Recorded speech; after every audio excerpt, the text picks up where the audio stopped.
Hello students, आप सबका स्वागत है लाइफ साइंस कैफ़े में। और हम कर रहे हैं 9th क्लास की साइंस, और जिसमें हमने 11th चैप्टर की रीडिंग कंप्लीट कर दी है। और अब हम पढ़ेंगे हमने क्या सीखा। What you have learned.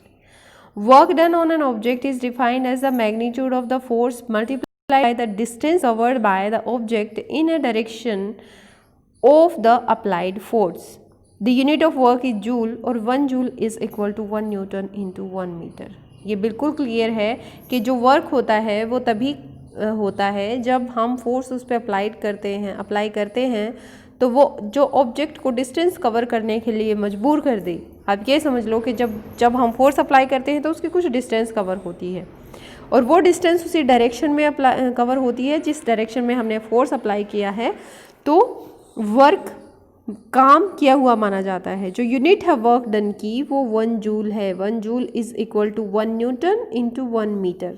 जहाँ कहीं भी 1 न्यूटन मीटर है वहाँ आप जूल लिख सकते हो। Work done on an object by a force would be zero if the displacement of the object is zero. काम किया हुआ ज़ीरो माना जाएगा अगर डिस्प्लेसमेंट नहीं हुई है या डिस्प्लेसमेंट बिल्कुल ज़ीरो है।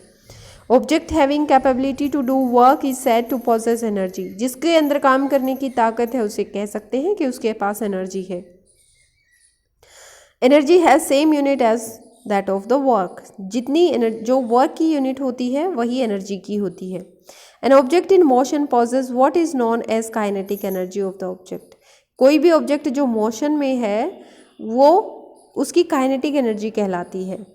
Object of mass m moving with the velocity v has a kinetic energy of half mv square। कोई भी ऑब्जेक्ट जिसका मास m है, वेलोसिटी v है, उसकी काइनेटिक एनर्जी क्या होगी? Half mv square. ये आपने याद रखना है। The energy possessed by body due to its change in position और shape is called potential energy. जो भी एनर्जी उसकी बॉडी की शेप की वजह से, शेप में चेंज की वजह से आती है वो उसकी पोटेंशियल एनर्जी कहलाती है।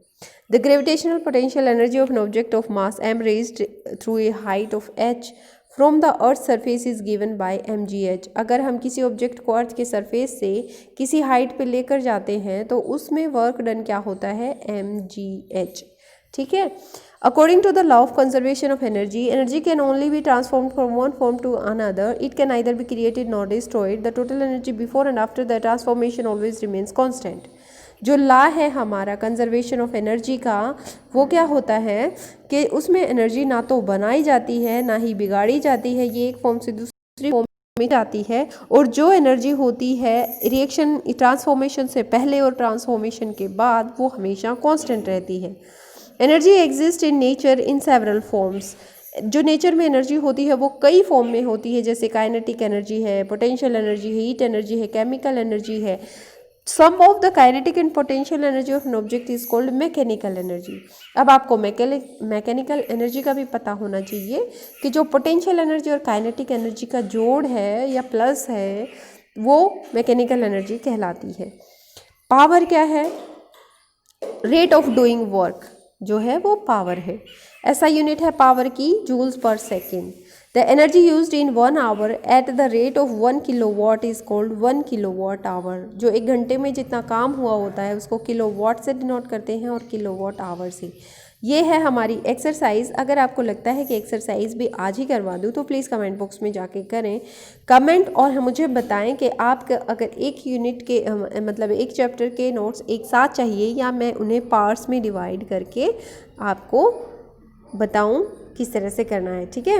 उसके बाद एक्सरसाइज के साथ साथ हम इनके शॉर्ट नोट्स भी बना सकते हैं चैप्टर को अच्छे से कवर करने के लिए। इसके ऑब्जेक्टिव टाइप भी बना सकते हैं क्योंकि आजकल एग्जाम्स ऑब्जेक्टिव टाइप आ रहे हैं।